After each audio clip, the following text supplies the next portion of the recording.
sawa zino oraba neno skole ya mataba gagifuukidde amataba amawanga agasinga obungi kati waliwo omuyaga ogenda okuba mu Thailand naye gujja gireka nga gugikubye nnyo okusingako wano okugundi ku kyabadde mu America era Abathailand abasinga obungi bajja kufa. Waliyo emmeeri ezigenda otandika okuleeta ebyamaguzi nga omuyaga mu mayanja agasinga obunene nga tebituuka nga bifiira mu emmeeri eremererwa okuyitawo era ebisinga bajja kuba nga babiderivalingako mu nnyonyi. Bisinga bwe baleeta kago abantu abasinga muziyise mu nnyonyi kubanga emmeeri ezimu zigenda tandika kubula kugwa. Ensi kati etandi America bagitwala nga kirima superpower naye omuyaga guno oba embeera ejja mu America mujjukire nti 2025 New York musisi ajja mu New York California ogambe ino okutandika okunyikira mwaka ogujja kati waliwo olutalo olujja mu mwaka ogujja neero olujja kuba lwa nuclear kati zino entalo zetubaddemu zibadde ntonotono ezo tezibadde entalo kati ziri zakwekubira ddala kifiiriza kankiyite kifiiriza lwa nuclear America, Russia, China, India. China yegenda osinga okufunamu ekirala. Nacha Ebo beboka abalina eddagala lya habo eritaasa embeera y'omu kisenge etatambula bulungi ng'obutagenda mugga okunyomebwa mu size ne action eyazaalako ng'olubuto lukyabuze eriyonja mu museke n'okugoba mugaba okugattako emimwa egyaguba okusiiwuka n'okuddugala ate nga balina y'akapya aka habo akuza enviiri za nacho bakubireko ku 0778088371 omanye ebisingawo.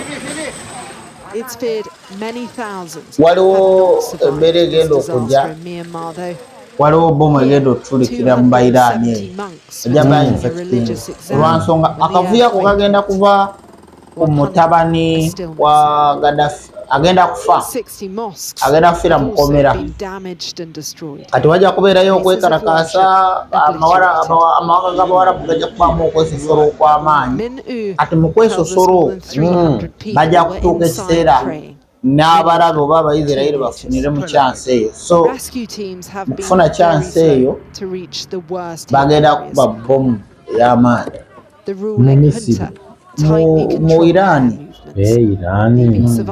So Abawarabu bajja kuba nga beekalakaasa like gezaako ku stop agamba nti Ministry y'ebigwate ebiraze bateekemu ssente abantu ne bagamba kirabika yafunyeyo muganda we Museveni yamuwa omulimu ayagala bateekemu ssente bazibbe eza gavumenti kati katulabe embeera ejja edda twafunanga enkuba nga bwe begenda tonya ne weziba ssaawa musanvu za misana ng'obudde buziba n'ennaku zino enkuba ebadde nga ekwatamu katono n'etonya wona n'etuukawo naye kati tugenda kudda mu nkuba eri ey'edda ye gyasigala nga etonya nga bwetonya naye ebirungo ebigenda okugijjiramu bye bigenda okuba ebyenjawulo ng'ate bya bulabe nnyo ddala.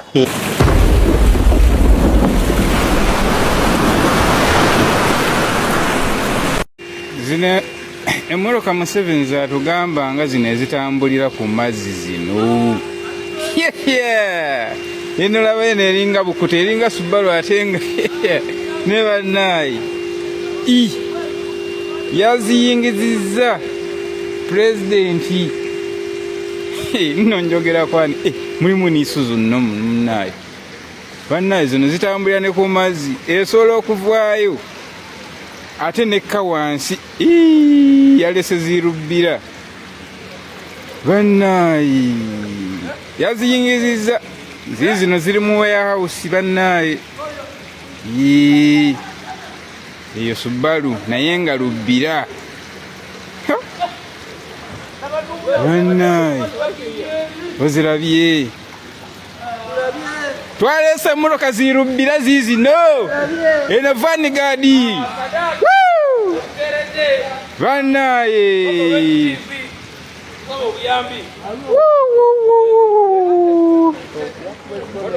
gwe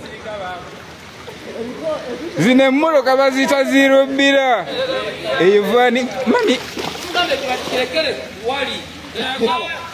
ozirabye maama gangende mu site naye bangambye eriyo enkuba abali site nze muŋŋambe abali online wano muŋŋambe oba teri nkuba saagala genda kutobera mu site. Guno mulimu mujja gunyambako ebitundu ebimu tujja kubanga tuyambako kubisharingira abantu mubere ku standby. Ebitundu ebimu mujja kuba muli awo nga mulaba amayinja gagabikamu lwa pressure ng'ejjinja waggulu gyeriri naye nga lituuka okutulika from nowhere. Lye yaburuzeemu emirundi ng'ebiri benga bomu ekimu kidde kirala eno. Ensozi ezimu zijja kubanga kankite ng'okubomoka. Pressure wansi mu ttaka egenda kweyongera naye ate gw'omuntu ejja kubanga tekukosa. Lwaki?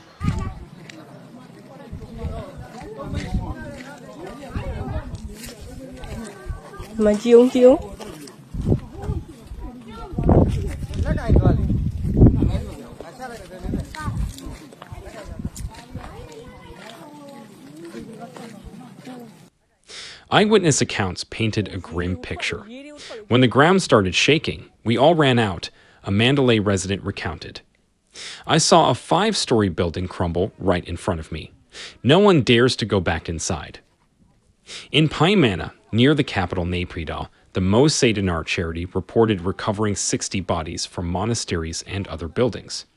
Naypyidaw itself suffered significant damage, with a 1,000-bed hospital sustained cracks and roads left with deep fissures. Oh my God.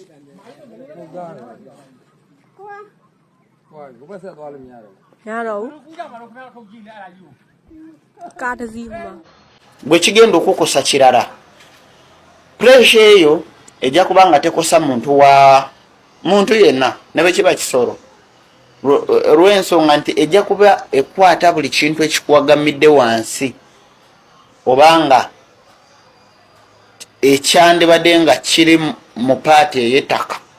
Kati zino ensozi awabeera ettaka eggumu enjazi pressure wegenda okuva kubanga wansi mu mayinja wabaayo ebbugumu eddene naddala ebitundu ebimu amayinja agava mu Red March Ray eyo munda wansi waba wookya. Kati ebbugumu ligenda kwetooloola libeere bwe libeere nga gaasi lijja kubanga litonderawo amayinja agamu ne gatulika. Kakati mu kusookera ddala nabadde ngezaako okola experiment ku seeru z'omuntu nga njagala okulaba oba engeri gye nsobola okusomamuuko ku muntu. Kubanga nabagamba nti ndi mu kubalansinga gravity nina bye njagala nange okukola. In a case kubanga mbeera ejja omuzungu ayinza otusinza amagezi okugeza ayinza otusinza amagezi n'ayagala ayingirewo mu ngeri y'okukozesa amaanyi ag'emmundu aga chemicals n'ebirala. Kati nange nabadde nina pressure gye nabadde kuwabula mu kunoonyereza nina kye nazudde. Nabagamba nti abazungu baatugamba nti omukyala wangaala ennaku oba 12 omusajja n'awangaala ennaku 9. Waliwo atoms ze narabye naye ngenda kubanga nzibalagako mpola naye atoms ezo sigenda zigenda nnyo wabula ngenda kubabuulira lwaki kyandibadde bwe kityo. Engeri amenvu gano bwe liva mu green ne lyengerako ne liyita mu kwengera n'otalirya n'oliteekamu nga weeks litandika okugendamu obuntu obwa black. Lwaki liggwerera? Kati waliwo leeya ffe tusinga kutunulira zino ensenge gy'omusana ne waliwo ezitulimu.